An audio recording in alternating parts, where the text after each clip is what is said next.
ধানের শীষ প্রতীক জয়ী হলে, যদি জনগণ দ্বারা ধানের শীষ প্রতীক সারা বাংলাদেশে জয়ী হয়, তাহলে বিএনপির নেতৃত্বে যে সরকার গঠিত হবে, সেই সরকারের প্রথম এবং প্রধান কাজ হবে আমাদের এই দুর্গাপুর কলমাকান্দার পার্টিকুলারলি মানুষের জীবন মানের উন্নয়ন, রাস্তাঘাটের উন্নয়ন, আমার ছাত্র ছাত্রীদের শিক্ষার সুব্যবস্থা করা, সর্বোপরি কৃষক, শ্রমিক, মেহনতি মানুষের নিরাপদ আশ্রয়স্থল হিসাবে দুর্গাপুর কলমাকান্দাকে আমরা গড়ে তুলব ইনশাআল্লাহ।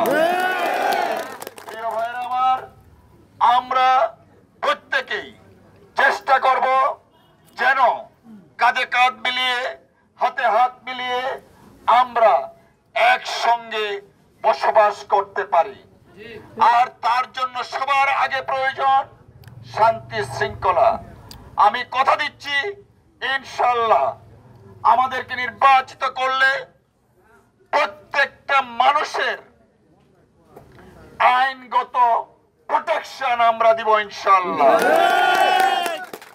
আমি জাতি, ধর্ম, দল, মত নির্বিশেষে সকলের প্রতি আজকে ওয়াদাবদ্ধ। ইনশাআল্লাহ ধানের শীষের প্রতীকে যদি নির্বাচিত হই, তাহলে প্রত্যেকে আমার কাছ থেকে সমান সুযোগ সুবিধা ভোগ করবেন ইনশাআল্লাহ। প্রত্যেককে আমি এক পরিবার হিসাবে আমরা মনে করি। কে কোন জাত, কে কোন ধর্ম, তাতে আমরা বিশ্বাসী না।